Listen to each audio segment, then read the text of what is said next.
Cowboys are one of my favorite things in media ever, mainly because it's had such a large impact on me and how I live my day-to-day life. From Tombstone with the masterclass acting of Val Kilmer and Kurt Russell to the entirety of the Red Dead series, which has basically taught me of what being a man is and how people can change throughout their lives. So, whenever you take these things and you add Cowboys, Van Helsing, and a little bit of Blade to it, I'm gonna like it. Today is about Evil West, a game that was made by Flying Wild Hog, that released on November 20th of 2022, and the best way I can really explain it is Van Helsing, but it was made by Ramstein, and it's got a lot of cowboy shit in it. It is the most over-the-top, dumb, single-player game that I have ever had the pleasure of playing, but that kind of adds charm to it in a certain way, because you can tell it's not taking itself seriously at all. It is a wildly fun game, not because it has the most complex features, or even the most in-depth skill trees, or even a leveling system that's hard to learn, but it's the fact that it executes what it has, yet it's so simple, but it does it so well that it keeps you engaged for the entirety of the game. The game does take heavy inspiration from God of War, and you can see that almost immediately, not only like with the climbing animations, but as well as some of the combat animations, and even the way that the main character Jesse opens chest, and it's kind of obvious at some points, and it bothers me a little bit, but everything copies everything nowadays, so I can't be too upset. The game opens with you being Jesse Rentier, a higher-up in the U.S. defense system that is assigned to quite literally defend the United States from vampires, or as they're called in this universe, ticks. I prefer vampires, but I get it. I'm probably going to refer to them as vampires for this video for the sake of simplicity. But it opens with you playing as Jesse and his co-worker, Edgar, or used to be co-worker. Edgar was actually one of the higher-ups in the U.S. defense system as well, but he retired and now offers to help Jesse with these kind of jobs. And it's kind of hinted at that he is who taught Jesse how to fight off vampires and do these certain things. Anyway, they blow the fuck up out of a train. And then the train falls down, and you go fight some vampires, and then you find this vampire named Chester Morgan, who basically tells you there's a lot of vampires doing vampire shit, trying to take over the world, talking about vampire things. Now, Jesse doesn't like this because he's not very fond of vampires, so he goes to where they're meeting and kicks the absolute shit out of one of them and beheads him. The name of this vampire is Peter Diablino, and you take him back to the Rentier Institute, where you learn that your father, William Rentier, is the owner of the Institute and is the entire persona of the Institute that's saving the U.S. from vampires. And he basically says, Jesse, you need to step up and take your duties at the manor more seriously, to which Jesse just basically says, wah, wah, I'm not a crybaby bitch and I like to go fight. I don't want to work in a manor. And then that's pretty much the end of that topic.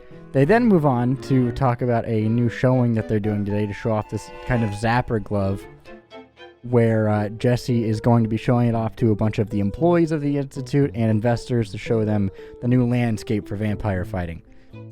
The story is so over the top that it's just something you gotta experience for yourself.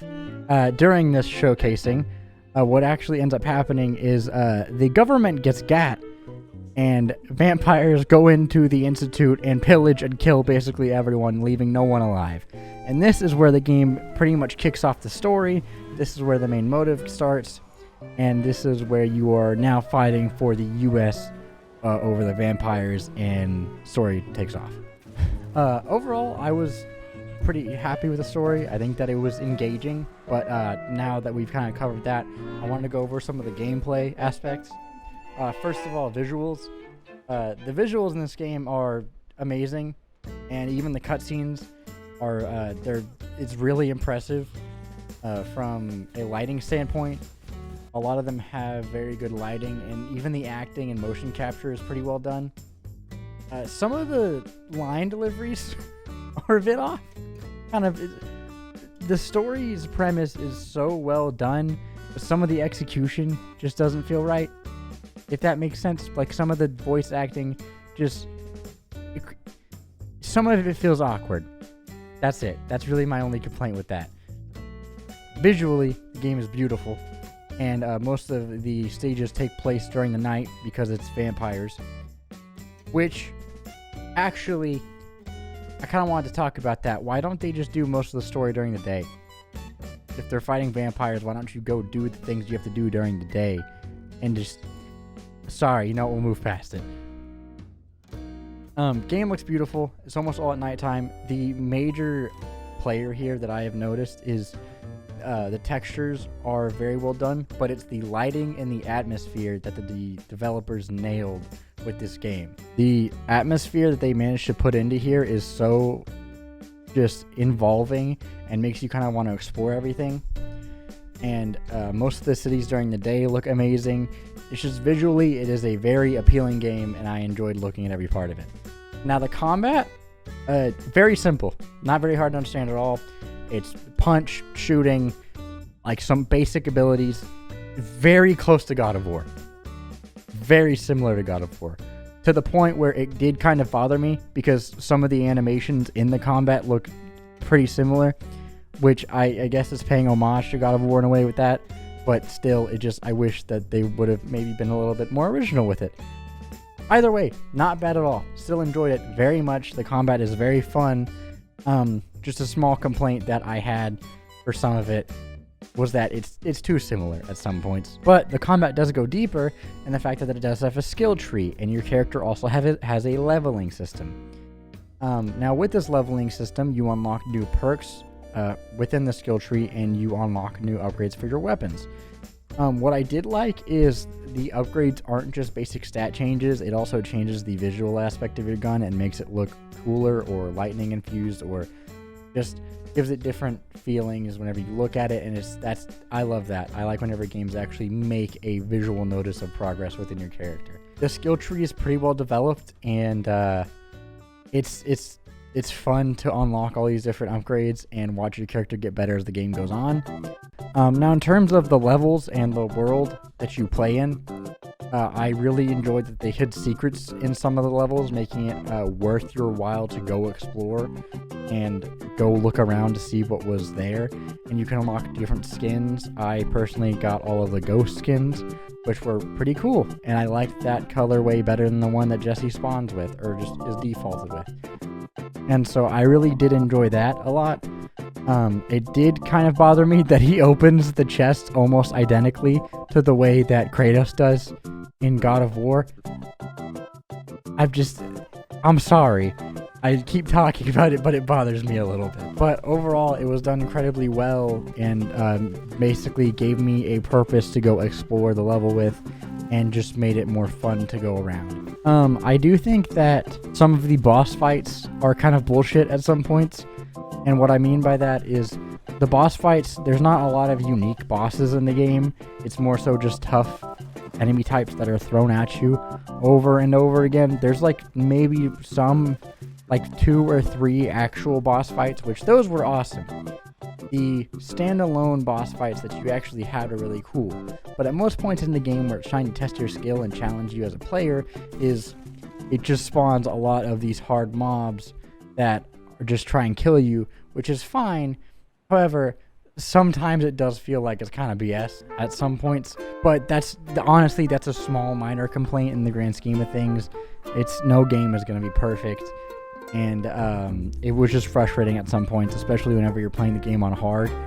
So, but that was about it. I did beat it though and got through it. One of the parts that I did really like about the combat, however, is as you leveled up more, you felt like you could be more aggressive, not only in the confidence that you had and the ability to beat them, but quite literally with the Zapper Glove and how you could pull stuff to you and charge to people. It's just, once you get a hang of the combat, it is very fluid and satisfying to do, because visually it is crazy to look at all the lightning effects coming off of the glove and all of the lightning effects coming off of the guns. And since it looks so pleasing, it is a joy to play with and master, and just makes you feel really cool. Makes you feel pretty fucking cool. But overall, I had a wonderful time with this game, and even though there was a small few complaints here and there with how it looks similar to God of War in some aspects, and some of the boss fights were harder than others by a substantial amount, because you just got so many enemies thrown at you, but it didn't feel like you could counter it. That's pretty much it. Oh, and some of the execution on the voice lines are a little awkward, but it's sometimes I think it was on purpose because the game is just so over the top that they just wrote the characters to be like dumb and stupid and over the top. Which, if that was the point, they did a wonderful job. I kind of enjoyed the awkwardness to a certain extent whenever you look at it from that angle. But no, the game is wonderful, and I do think it's worth the price that it's asking for. And the story is pretty well written, and it's a good 10 to 12 hour time frame to beat it. And it's fun and engaging the whole way through. It does not overstay its welcome at all, which is a big plus. It didn't feel like it was dragged out. It didn't feel like there was a lot of padding put onto it. And I appreciate that a lot. So I would go play this game if you're into cowboys and vampires and cool shit. That's pretty much what it is. But I think that's about it. So you guys have a wonderful rest of your day, and make sure to love each other. And I'll see you guys next time.